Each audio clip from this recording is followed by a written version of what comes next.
Welcome, everybody, to episode 312 of WordPress Weekly for Wednesday, April 11th, 2018. I'm your host, Jeff Chandler, joined by John James Jacoby, who is not in front of a congressional panel at a congressional hearing, unlike Mark Zuckerberg. And if I were, I think I would be doing a better job.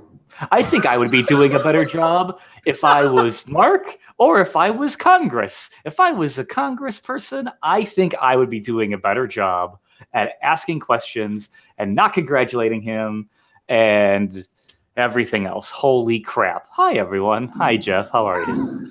Hi, John. How you doing? I guess no it's reason safe. why I opened the show this way.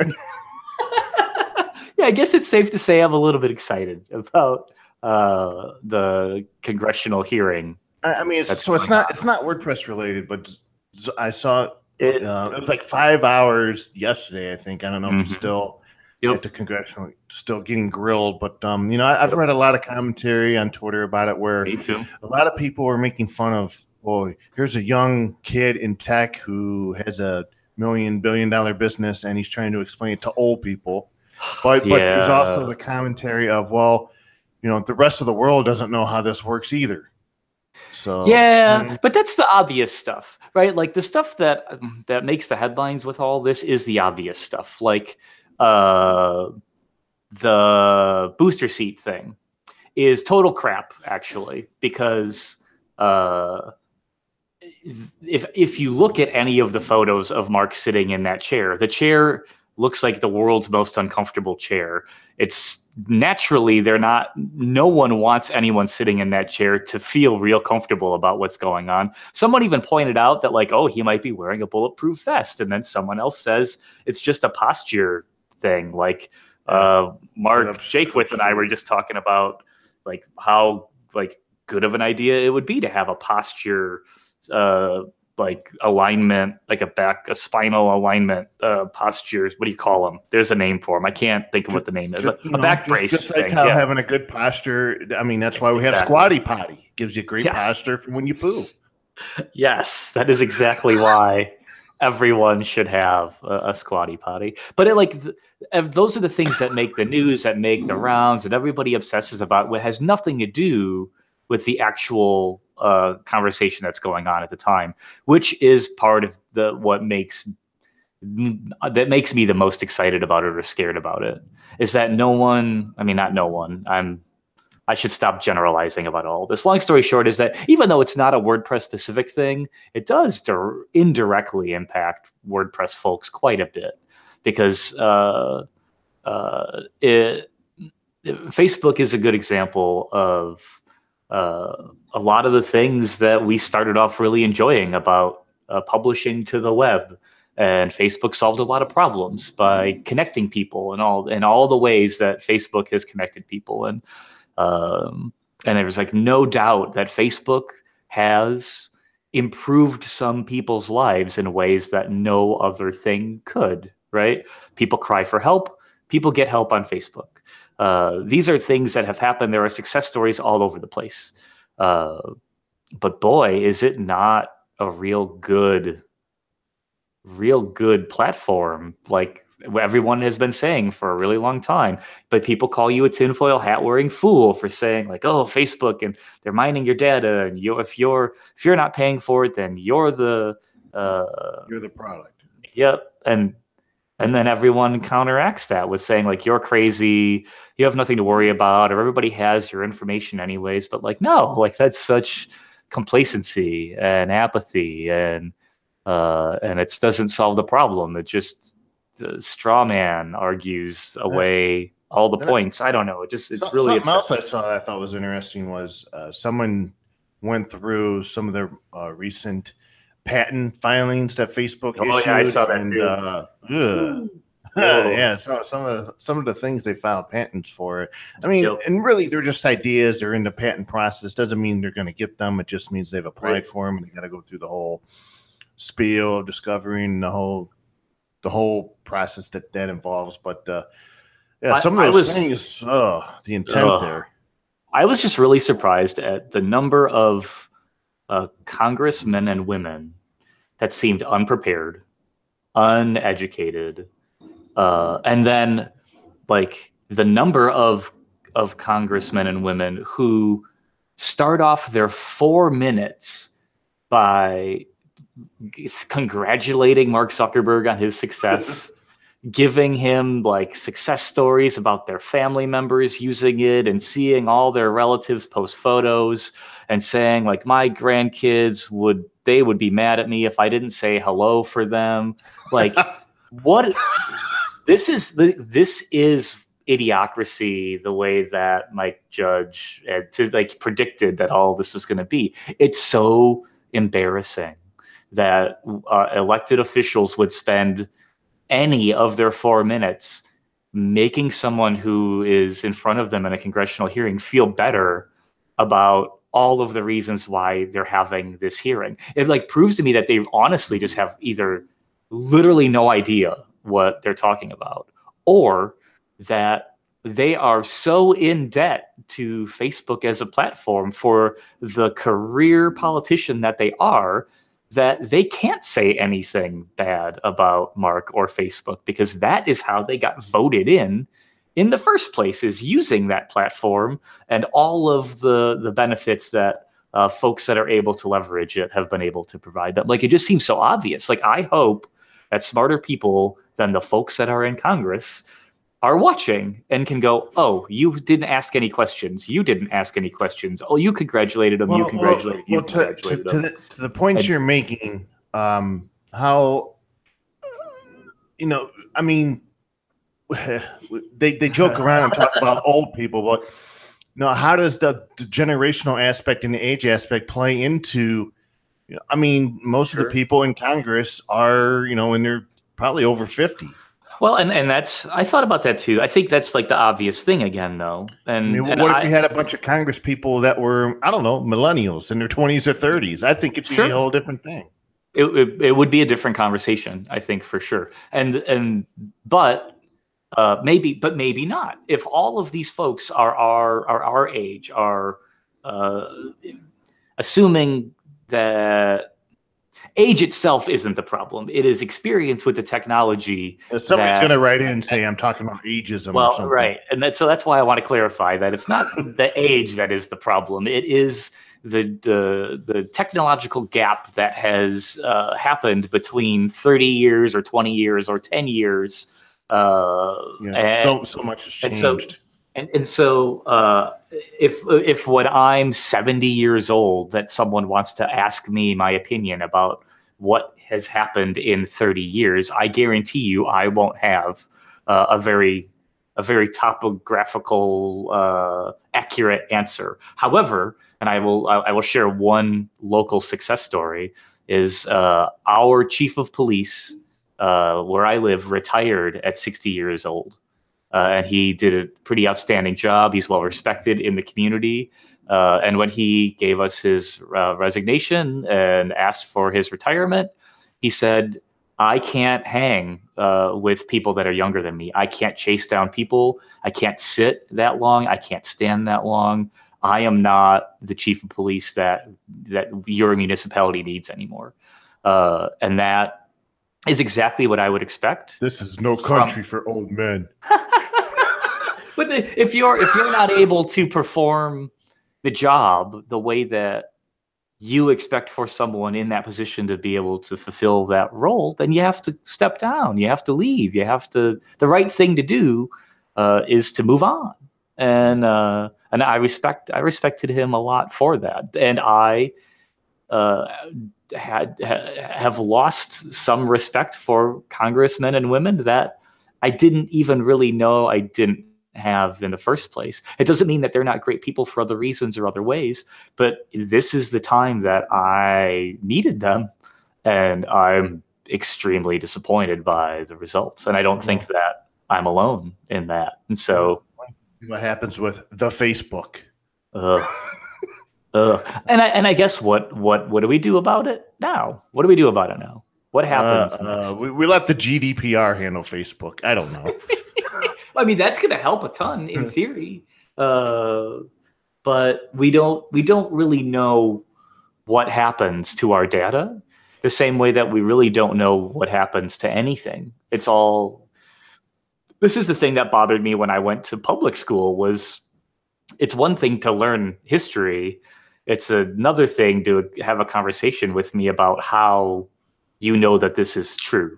How do we know that this history is accurate? I don't know. No, I'm not going down that rabbit hole with you for any topic because that is, I mean, that's a straw man. I mean, you could. Well, I get right, but we eventually we reinvent history and we say Pluto's not a planet. We reinvent history and we say Columbus didn't discover America. We say all of these things that go, well, let's just eliminate this. We discovered this new thing, and the that's Earth is flat. The Earth is shaped like a banana. Yeah. That's a new one. The Earth is banana shaped. Makes total I don't know. What do we actually do about big data and our data being hacked, leaked, mined by it, other than try and take ownership of it ourselves? That's the only thing that I think we can do on the long end of it to protect ourselves. And I'm afraid that this has happened over a long enough period of time, 10 or 15 years, 20 years, I guess, where it's a problem that is unfixable now. Get off the internet and pay for things with cash only. There you go. Those are my 2 tips. We used to call those people crazy. Yeah, well, no, they were right all along. They were right all along. All right, so let's move on here. We got some stuff. Let's get into the meat, the mystery meat of the matter, I should say. We did have some feedback about our show, spurred on by a I don't know if this counts as a compliment because you tweeted it, but you said your favorite part of doing this show with me is that it's just chatting, unprepared, and bouncing ideas around, which we just spent 15 minutes doing. It's true. Bob WP. Hey, what's up, Bob? He says this is exactly one of the reasons why he listens to this show more regularly than most. Says it's perfect in his eyes and ears. He's hoping that he can accomplish the same thing with Brad Williams when he starts up the Do the Woo podcast. Podcast all about WooCommerce. And then Christian Nolan chimed in and says he 100% agrees the authenticity that comes out of the podcast is one of the big reasons he listens to and recommends the show. So there you go. We're doing something right, at least according to those two. Okay, maybe. I mean, it doesn't stop me from thinking every once in a while, like, oh boy, that's right. Probably shouldn't have said all that stuff about Mark Zuckerberg and Congress and Facebook, but I definitely. Hey, we got a Squatty Potty reference in, so there's that. Your advertising dollars at work. Fine, you're going to get that check for 40 cents in the mail. That's right. So we do have a couple of things I want to talk to you about. I mean, there's a lot of stuff going on right now in the WordPress world. So got a couple of things I want to talk to you about. Last week, Gutenberg 2.6 was shipped out, and it introduced a feature, actually a long-awaited, highly requested feature, and that is drag and drop block sorting. So if you install Gutenberg 2.6, there are these block sorting arrows on the left side of the block. So you click them, you can click the up arrow, down arrow, moves the block up or down. Well, if you click and hold on that area of the block, you can drag the block up or down, and you'll see like a little blue line indicator showing, it'll be above or below. You can also click on the bottom of the block area and drag it from there. You can't click on the top, which makes sense because that's where the toolbar, some of the options are. I gave it a test run, and in my limited testing, it's the first iteration of drag and drop, at least from what I've seen, and it needs some work. It needs some polishing. I found out sometimes it doesn't work. The blue arrow doesn't display. I found out in this latest version of Gutenberg that I created a couple of blocks, and usually there's a plus sign where you can create a new block, and for some reason I wasn't seeing that. I know, I saw that. And I didn't know how to convert a block into an image block or create a new block to insert an image. So that was a little bit confusing. This is the nature of Gutenberg. You install something and just got to polish the heck out of it. But the team has been routinely publishing major releases every week or so. So I have a lot of faith in them that they'll figure that out. Also, 2.6 fixes some bugs and some issues I had in my whole rant about my Gutenberg experience. I was very happy about that. Meta boxes work correctly now. and some of the other issues work as well. Mm-hmm. So I don't know. Have you played around with 2.6 yet? I had the same exact feedback. It is a good first strike at getting this working, but it isn't all the way there yet. It's the same quirkiness, and that's the kind of thing that happens when you are moving fast and building stuff and experimenting with things. Is none of this looks 100% done, because it's not 100% done. And so I had the same thing with the plus button not showing up too. It was like, I don't know how I did this. I don't know how to add a new block. And then I had to go up in the corner to add a block. And then I had 2 plus buttons and 2 empty blocks. It's like, I'm not sure how I got here. And then I had the same thing. And so you're right. It's a good first blush at getting this working. The theme review team has implemented some changes to simplify the process, and because of these changes, there is more responsibility placed onto theme authors. So now theme reviewers will only need to check the following items to pass a theme. There's licensing, malicious, or how would you say that word? Egregiously. Egregious. There we go. Egregious stuff. Content creation and security. And the whole egregious stuff, that could be stuff that's illegal, dishonest, morally offensive, PHP errors. I mean, it's a gray area on purpose to account for some of those situations they encounter that may need further discussion. Yep. And it's kind of in line with the guidelines that the plugin review team has.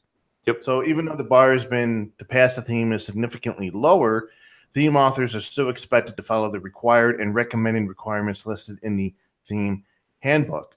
Now, the theme review team has been battling the theme review queue, and they've had some moderate success. I mean, in early 2017, the number of themes in the queue dropped below 200, which was like a huge success. People were applauding. But the average time now for a theme is still around 3 months.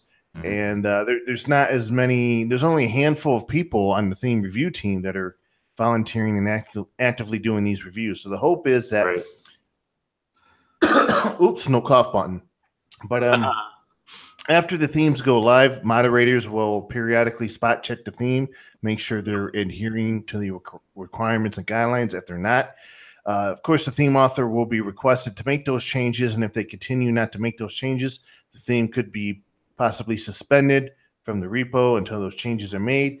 And the hope is that this gives the theme reviewers frees them up to focus on larger issues and working on automating more of the process. This is one of those. This should have happened a long time ago. Like, this is a good change, and this is a good example of how part of me thinks some of this change. I know probably the theme review team came up with it and some of the ideas, but I also feel like some of the motivation here to simplify it and come down to this way of doing things. I think Matt Mullenweg had a little bit to do with it as well. Oh, you think so? Why do you think that? Well, I think this was. I mean, this goes back to some comments he made about a year or two ago about the theme review requirements and calling them draconian, and basically, his mindset or his ideas from what I took away from his conversations in the Slack channels was that why can't we let's just simplify this. Let's make it very easy, and then we'll take care of things as they pop up. But let's lower that wall. Let's lower that barrier to getting the theme actually live on the repo, and then we'll worry about the other stuff. And that's been kind of the feedback from theme authors for a really long time. So it's weird because the expectations for a theme are generally higher than for a plugin, because plugins can kind of do anything anyways, and themes do start off serving one very specific purpose. So over the years, the process of reviewing a theme has gotten more specific because all of these expectations were put on theme authors to do this, to do this, to do this, to do this, and what happens, and this is again a good example of the theme authors needed help, but theme reviewers needed help, but being a theme reviewer required such a very specific knowledge and skill set of WordPress functions, theming, the expectations, the standards, that it wasn't rewarding for veterans. It wasn't exciting to get started in for new people. And it just wasn't, it was suffocated by its own success, basically. They learned something, they enforced it. They learned something, they enforced it. They learned too many things, they enforced too many things. And then what happens is, because it's not rewarding, people go where it is rewarding. And so people start working on Gutenberg and other cooler, more rewarding things, and fewer people help review themes. And so even though the theme authors end up just having their own GitHub repo and start releasing themes on their own site, and the theme repo would eventually go stale. Yeah, and you start making your own themes with your own standards on your own website and selling them there instead.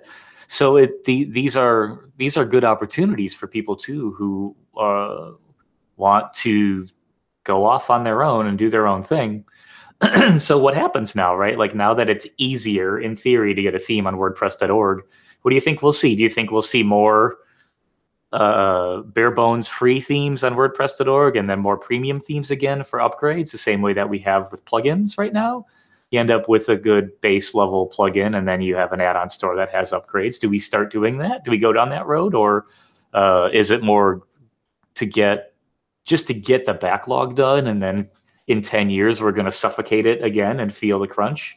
Well, I don't know. Well, I mean, somebody left a comment on here that because of these changes, it'll be interesting to see and do an overview of the progress that's been made, or what's happened, within 6 months. So, because even though 200 themes is still a lot of themes to need to review. That's a lot of code for volunteers to give feedback on, and a lot of those themes were not good. They started off up with dozens of standards violations.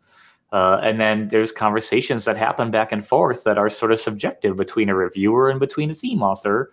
And then everyone's, batting heads against one another. And so this is a good move. Like, lightening up on this right now is good for everybody. But we'll see what happens next. Theme authors who are just, they have a cool idea, they want to get it out there, and sometimes the communication from the theme reviewer just goes defunct, or maybe you're waiting a week or two for responses and tickets, and that was one of the most frustrating things for theme developers. Like, hey, I just want to fix this, I want to get it reviewed, I want to get it out there, but 3 months of back and forth and waiting for other reviewers, and this reviewer disappears, so a new reviewer jumps in. Right. I mean, I can understand the frustration from theme authors. Yep. And I don't know. With these changes, the onus, more responsibility is placed on them. So I think that's a good thing. Do you remember what the catalyst for some of this was? Like, was there a theme that broke a bunch of sites, or a theme that inserted some code, or what? I have a fuzzy memory of there being something like that, but I don't remember. Well, there was a theme that was doing something with custom post types, something with the requirement, and they chose not to do. God, what's the name of the theme? But they were making a couple $100,000 a year on upgrades or pushing a premium theme. And because of those standards, because they got suspended, when they eventually came back and were compliant with the requirements, they were making a fraction of what before that happened, and they actually had to lay off a couple of people because of that. Right. I remember that. I don't remember who it was, but that was relatively recently, within a year or two, maybe. I'm imagining something longer ago, like 5 years ago. Oh, it was Serif Light. That's what it was. Yeah, that's who it was. That sounds right. Affected 300,000 users. Ooh. But the reality is, a plugin could do the same thing, right? Like, plugins don't have the same scrutiny, but a plugin can cause problems or deface a site or whatever else, no different than a theme can. And so to treat themes different than plugins doesn't seem real fair, because they are not real different from one another anymore. I remember the argument from a few years ago. Is it still true that a plugin can do anything a theme can do, and a theme can pretty much do anything a plugin can do? Oh yeah, really. I mean, it's the only difference they run odd or what one authors with the display or something. I don't know. No, the only, I mean, they run at the same time, right? Like in the code, they run back to back with WordPress and everything else. So there's no reason why a plugin couldn't include an entire theme with it, and there's no reason why a theme couldn't just provide some plugin type functionality and disable themes completely. It's a little crazy to think of it that way, but that's part of what makes WordPress flexible and powerful and extensible and fun. So yeah, there really aren't. The only difference is the expectations. Users expect themes to work one way, and users expect plugins to do something else. But it's all just code running all in line with one another. So there's really not much different. I expect my WordPress themes to install Bitcoin mining software. Well, at least you'll only be disappointed when you're not helping others mine Bitcoin. Okay. So if you visit WordPress.org recently and you hover over the About link, you may have noticed a new link. You may not, but there's one called Accessibility. So the Accessibility team has garnered and put together an accessibility statement that's now published and accessible on WordPress.org. And I'll read it for you. It says, the WordPress community and the open source WordPress project is committed to being as inclusive and accessible as possible. We want users, regardless of device or ability, to be able to publish content and maintain a website or application built with WordPress. WordPress aims to make the WordPress admin and bundled themes fully WCAG 2.0 AA compliant where possible. All new and updated code released in WordPress must conform with these guidelines as per the WordPress accessibility coding standards. Some current features and functionality in development may not yet fully comply, and known issues are listed in the WordPress track accessibility focus.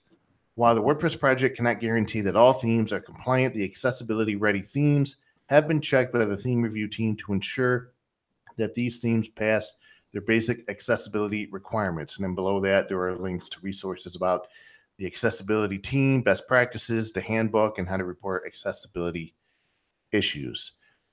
So, I read that statement and then I think about all the feedback and criticism of Gutenberg right now and how inaccessible it is, and wonder, according to this statement, it would appear that before Gutenberg is merged with Core, then it would be WCAG 2.0 AA compliant where possible. Where possible. So, that's my takeaway. So, Gutenberg may not be very accessible today, but by the time it's merged into Core, it seems like it would be mostly accessible, according to the statement. We were going through this, a similar thing with our local library board of directors last night at a library board meeting where we had to come up and set a policy, and we, like the WordPress community, we don't really have a lot of like actual literal policies. We have lots of expectations. We have coding standards. We put forth a privacy policy. We have the page now for the accessibility statement. But like most mature places in the world, like a public library or any place, has some person or a liaison or a contact. Like if there's an emergency, if there's a fire, if you notice that this policy is someone has violated it or it is out of compliance, here is the number to call. Here is the person to contact, right? Like if this fire extinguisher is expired, here's the name of your local fire marshal, or here's a number to call. If this emergency defibrillator is out of service, here is the person to contact to say, we've identified a problem, and here is how you rectify this problem. And so it is, when you see how the rest of the world kind of operates, like it's a little funny, I guess, that we don't operate that way, and that if we identify that Gutenberg isn't WCAG 2.0 AA, then who signs off on it going into WordPress core, even though it's not compliant with our own accessibility statement? Or who decides? I think we know the answer to that. Well, okay, so we know the answer to it, but my point still is there's no process. There's no, and that's for good reasons and for bad reasons, and both sides all the time. But we're gradually working towards this maturity, right? Like, to saying, here is our proclamation, we're setting this expectation, is kind of a big first step, because we don't set a lot of those kind of expectations for stuff like this. But now, whose fault will it be when it is not accessible? Who takes the fall when this doesn't happen? The accessibility team will get the blame. But who is responsible for letting things violate that? So it's good to see this page, but how it plays out in individual little pieces. Yeah, we can put stuff on track. Yeah, it's never going to be 100% compliant. So I'm not trying to blow this up into a bigger thing, but it is interesting to have this published. It's interesting timing with this in Gutenberg. I agree with you. Because of all the accessibility issues that Gutenberg has on GitHub now. And they're going through, chugging away. They are improving it release over release. So it's just not in any way a bad thing to anybody, but it's interesting timing. It's a lot of pressure, I think. Yep. So WooCommerce, WooCommerce 3.35 is available for download. This is basically a bug fix release. So there's about 32 bug fixes and tweaks that made it into WooCommerce. Definitely check that out if you're running WooCommerce. And speaking of WooCommerce, they recently published an article. Mike Jolly published an article on how they're tackling GDPR in WooCommerce core. And some of the things they're doing is building tools into their upcoming 3.4 release to help store owners deal with GDPR requests and surface things such as privacy policies on the checkout page. And he says that some of the tools are built already or in progress. And he actually shows some screenshots of what the checkout page looks like. They have a personal data export and bulk order anonymize function. So you can anonymize who's purchasing orders and stuff. Custom terms and conditions text and control over the checkbox and label itself. And the other thing to mention here is that they're focusing on a WordPress core solution that I mentioned on Twitter the other day, where it allows guests and users to request personal data and removal. So they're actually working on building a request page like inside of WordPress, so you can take in requests, you can log the request, you can respond to them, and it sends out a link to them with a confirm link to make sure that it's them. They have access to the email. The email address wasn't spoofed, and then they can actually download or request the removal of their data. And there's a lot of companies and WordPress product developers who are already working on tools to create data export and import. But I wanted to throw it out there that Core is working on a solution, and I think once this gets in the Core, everybody will, hopefully all the plugin authors will start tapping into it and using it to power their data exporting and importing with their plugins. And just having a Core solution would be nice instead of having to rely on all these individual parts and pieces for this. But because the deadline is coming up, I don't think there's anything wrong with individual product developers, because they can move faster than Core can. So if they can get it done and get the import or the data stuff done before GDPR goes into effect next month, then that's great. It is great, but it's not the best, right? Like, I mean, wouldn't the best be having all those product developers go, oh, look at this ticket, and then they all just come in and start working on it and crank it away and get it done? That would be the best. Oh, yeah. But that's not how it works. That's what's happening with Gutenberg. Why isn't that what's happening with GDPR? Well, I mean, I don't know. At least with this specific ticket. I mean, I should say. I mean, there's a lot of work going on right now with GDPR There is a ton and of it. WordPress, A ton of work. That's and true. volunteers are doing an awesome job.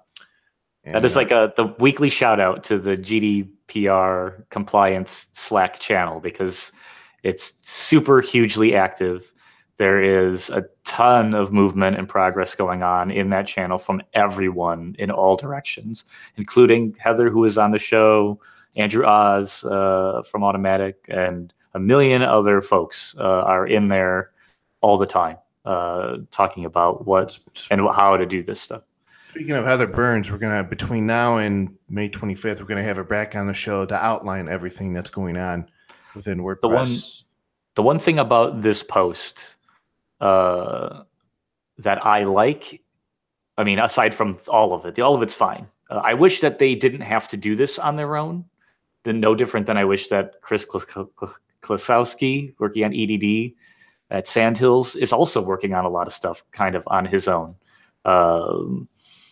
And I know that Yoast and others are working on stuff. Everyone is working on their own implementation of this, and that is one way to get this done. Everyone will eventually show off their implementations. We will homogenize them into what is best for WordPress, take the best pieces, and then implement them over time and iterate on them and improve them and everything else. That is one way to do this, but as big of a issue as this is, I kind of feel like the folks working on Woo have really taken on more responsibility than they should need to here. Yeah. It's not their responsibility to handle the UI and the emails back and forth for worrying about requesting data or anonymizing it. What does anonymization mean? How are they anonymizing it? Is it the same as the way that EDD is going to anonymize things, or that the BBs will eventually have to too, or WordPress core comments? If there is no core functionality for this, everyone is just going to do it their own way, which means someone and everyone together is really owning their own set of problems when it doesn't go well, or they missed something, or they misunderstood something. Well, I mean, maybe WooCommerce says the team to do this, but I wanted to read this quote from the article. It says, rather than create something proprietary or specific to WooCommerce, our team is focusing on WordPress core contributions so that all users and plugins can benefit from a single unified system in WordPress itself. We feel this is the most effective use of everybody's. Exactly right. It's true. And that's, they have hit the nail on the head every time. Mike's got links to every track ticket, of which there are multiple track tickets that are all about individual specific pieces and everything else. Theirs is like a great first, again, push into all this, but there are at least 3 other groups of people that are also working on this exact same type of screen export, logging, everything, either separately in a plugin or on the core ticket. And it just, I don't know. It's good. So this is the thing that sucks, is it's like I juggle my wish for this post to not be on the WooCommerce blog. This post should be on the make.wordpress.org network with an update about how GDPR is being improved and how WooCommerce is able to take advantage of that. Maybe that's what I don't like about it, is that this post is on the WooCommerce blog. Well, I will say that there is a post that the GDPR team is working on. I read it, and it does a very good job of talking about the GDPR and rallying the troops and links to tickets and how things are being improved in WordPress core. It just needs to be published. Yeah, right. Because that's it's coming. I like the content of the post. I like Mike. This is all good work. This is the only way that this is getting done right now. So I'm not negative or critical about anything with the post at all. It's only that they had to do this themselves on their own blog. Some of the other things that are being worked on in WordPress are privacy policy page generators, helper functions to anonymize data, and something I wanted to point out is comment form cookie opt-ins. So the commenter cookies are stored, is pretty much a convenience factor where they're not essential, but they're used to pre-fill the name, email, and URL fields of the comment form when the commenter intends to post another comment. So the suggestion here is to add a checkbox to the comments form that will inform the commenter about the cookies and act as opt-in. Didn't the WordPress used to have that checkbox? I guess or it was just a plugin for a long time. Well, I know the subscribe to comments plugin added a checkbox there. That was popular a while back. Yeah, I feel like there used to be a checkbox, maybe not, or it was probably a plugin. But this is one of those things again. Like that's step one, and I think we should have to. I should remember more of this off the top of my head. But a little bit about cookies and commenter cookies is just a little sample of the really diving in and thinking about WordPress and the data it uses and where it generates and the various little places that this is happening. And it's nice to see a team diving in deep to figure out all these little nuances to help with compliance. Yep. Well, and just because of the way that comments are stored in the WordPress database, there is no such thing as a commenter, right? Like you don't get a commenter profile. There is no way to always know that you're the author, you, the individual, you're not registered. You have no password. You're just an anonymous person posting comments. So there is no commenter dashboard. There's no way if I leave a comment on the tavern for you to know it was actually me or for me to see a history of all the comments I've ever left. So unless you've had the same IP address or something else that's tied to you that stays the same. The email address, of IP address, something. But then what's to prevent anyone from spoofing that and pulling my comments? Well, that's already happened in the tavern. People trying to spoof as Matt Mullenweg. Yeah. I remember that happening. And if you try to export somebody else's data using an email address, that export is going to go to that other person's email address. So that is not a problem. It is as much of a problem as it is with any other thing where somebody's email address might be compromised. So that is an acceptable way to try and solve this problem. But if it was IP or name, or you had no access to that email address and for some reason you're trying to wipe your identity off of something, there's a lot of ways that this could not be ideal. So it's good that we're thinking about it. Talked about in a previous episode. Yep. So I'll stop repeating myself. I'll take the hint. Let's see. Anything else off the top of my head? You got anything? Just on the GDPR thing, the one thing I was going to say that I don't exactly remember is I remember Heather mentioning that the cutoff date I might be misremembering. It's not a date for everyone to have all of these systems fully implemented. This is just the date where everyone has to prove that they are working towards having a plan. They have a plan, but the plan does not need to be fully implemented by the state. Does that sound right? Like there needs to be a liaison or some person that is the officer that is named for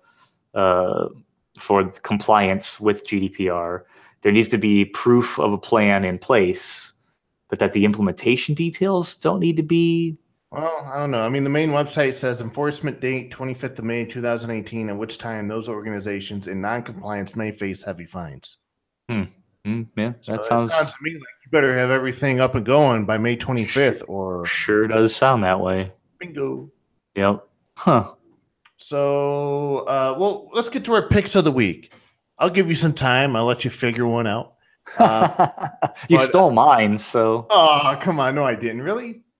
I mean, that would have been mine. Oh, okay. Because I've tweeted multiple times that I like these folks, so that was gonna be mine, but it's okay. So Mike McAllister, he runs Array Themes, a long time WordPress theme shop, and he's created something called Atomic Blocks plugin and theme.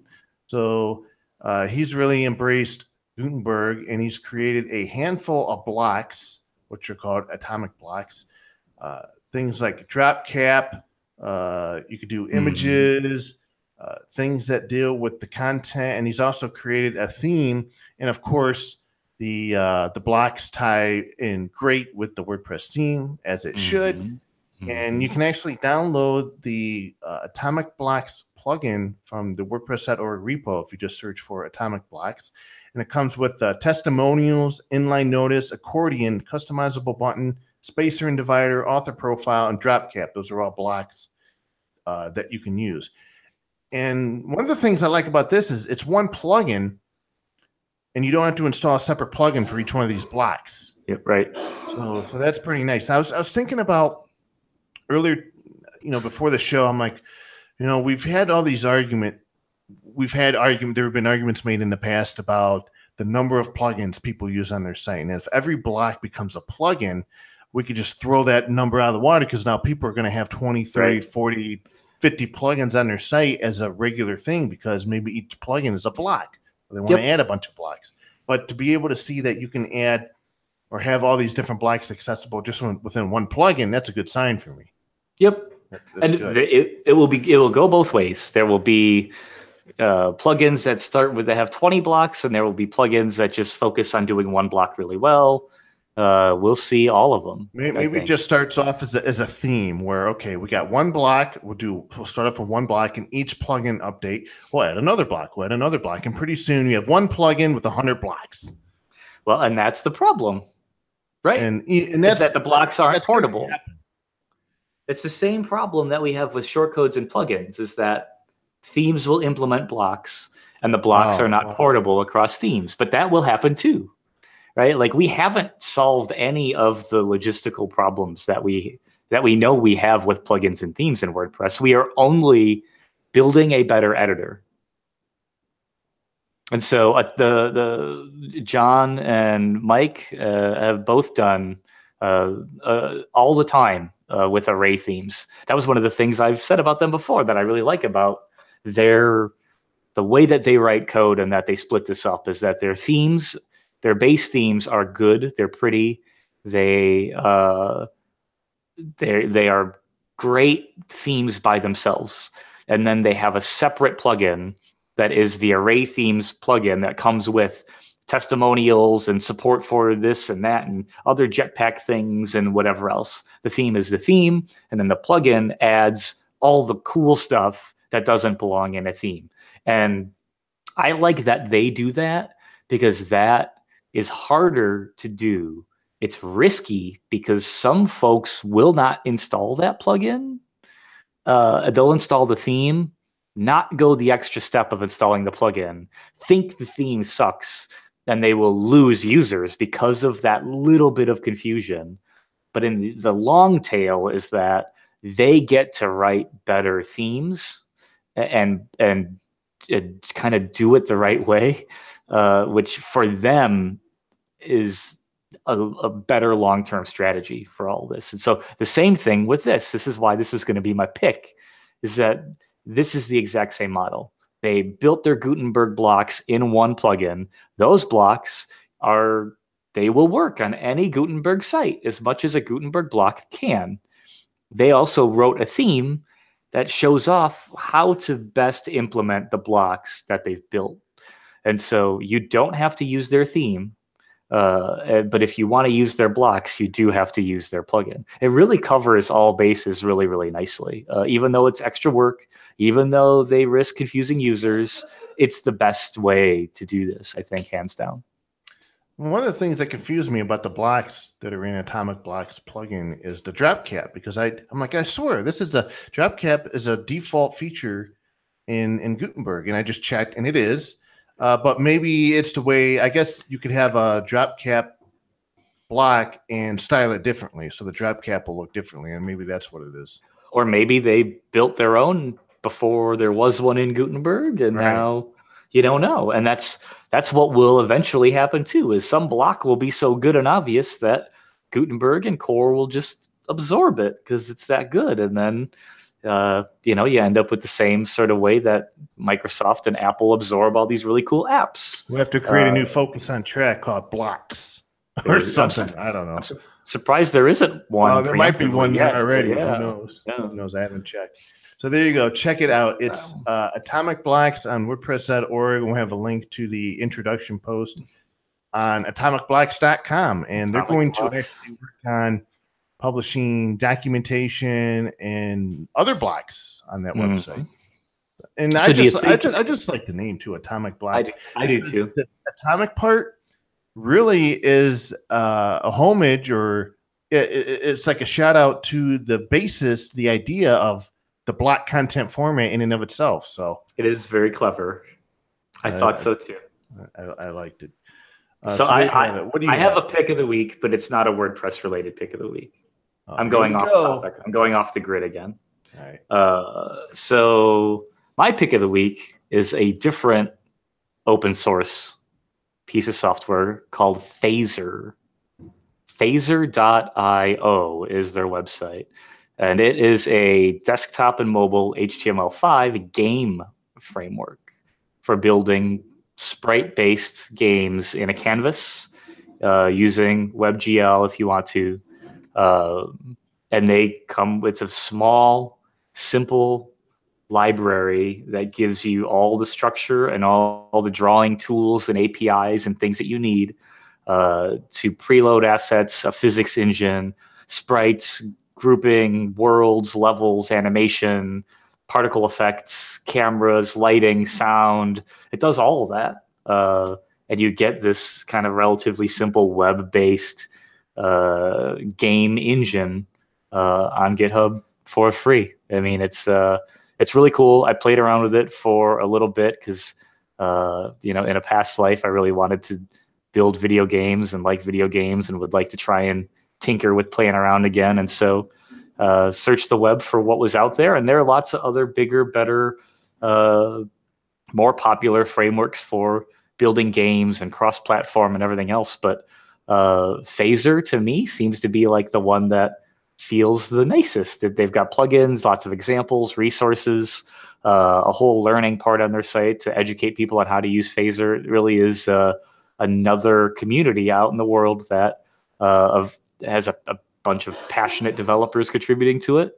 And it reminded me a lot of WordPress. And so I go off the grid, and that's my pick of the week. Is I'm a big fan of Rocket League. I've invested a lot of time and hours into Rocket League, and it's a pretty cool game. And I watched a recent presentation a gentleman did at GDC, Game Developers Conference, and it was an hour long about the physics engine, what's behind it, how it works, the decisions they made, and the networking aspects of it all.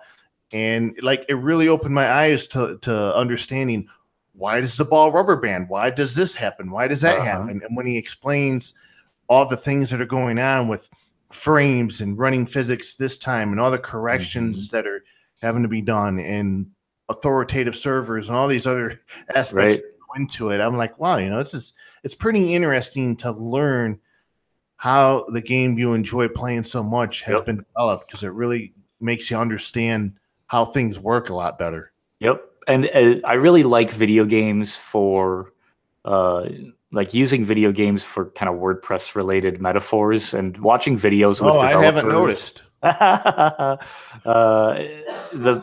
The reason I like it is because we could do a better job at mirroring their approach to that. Like, a game developer understands, most game developers understand, that their job really is to keep you in the game glitch free. You're not supposed to notice the physics engine. You're not supposed to notice all of the magic that is happening behind you. Hopefully, if they've done their jobs right, there are enough servers, there is enough redundancy, the game is responding quickly enough where anything that does happen to go wrong, you don't notice it. Whereas on the web, when we're building apps or websites or contributing to WordPress or anything else, we really do put a lot of expectation and weight and decision making back on a user to say, this thing went wrong and you have to make the decision now. If a video game came to you and said, this game is broken, what do you want to do about it? The game itself is no longer enjoyable. And so I think WordPress gets less enjoyable when we ask a user to say, hey, tell us what to do with this problem that has happened. Like, we need to write plugins and themes in a way where if something goes wrong, we know how to fix that problem. And we get to celebrate that success with a user by saying, we identified a problem and we fixed it for you, and you don't have to worry about it anymore. And so there's just so much that the gaming development and players and streaming and users that the video game community has already accomplished and achieved that we could easily learn from all those examples. And Phaser, I think, is one of those. WordPress needs a physics engine. That's what I think. It's for all of this. There's an open source one out there that Rocket League uses. Actually, really? They didn't use the one built into the Unreal gaming engine. They used, it's called Bullet, and it's open source. Yeah. It's available on GitHub, and they actually use that and to power the physics engine, all the physics and stuff in Rocket League. So there you go. That's cool. So I want to try Phaser. I'm excited to try it. Yeah, is that Phaser with an F or Phaser with a PH? PHASER.io. That's actually my first guess. Phaser nowadays, and I love their website. It's got to be misspelled. Their website is cute. I don't know. I like it. It's cool. Like, I wish I had time to play around with it. I want to make a mini game. I think it would be really cool to have like a WordPress dashboard widget mini game. Yeah, turn into an Easter egg or something, or like, when people access it, say, all your data now belong to me, or something. I don't know. No, that's scary. All right. That's going to wrap it up for this. So we can go on and on and on and on here, but we don't want to do that. You can find show notes for this episode and all other episodes on wbtavern.com, and you can follow me on Twitter at Jeffro, JEFFR0. John, are you going to get that blog going again, or what? jjj.blog. I'm having an existential crisis about where to direct people to. Not Twitter, not Facebook, not my AOL keyword. I just want not your physical location. No, I just want to take all of it off, put it all on my blog, my WordPress, my safe home on the web, and have space. I want nothing anywhere else. Where can you follow John at? Well, John no longer exists. So, good luck. Well, he bought a house out in the woods. He's off the grid, so good luck, I guess. He pays for everything in cash. He has no plastic. He has no data online. You can't find him anymore. He doesn't exist. That kind of is starting to sound better and better. He used the GDPR, and now he lives in the woods. I exported like a bird. Exported all of my data, and then I just burn it in a big fire. Cook dinner on top of it, which is like some buffalo you hunted or something. I don't know. I appreciate that you're giving me that much credit to have actually killed my own dinner. Well, actually,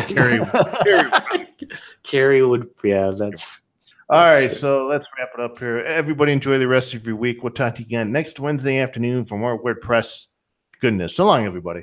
Say bye, John. Bye, John. Bye, everybody.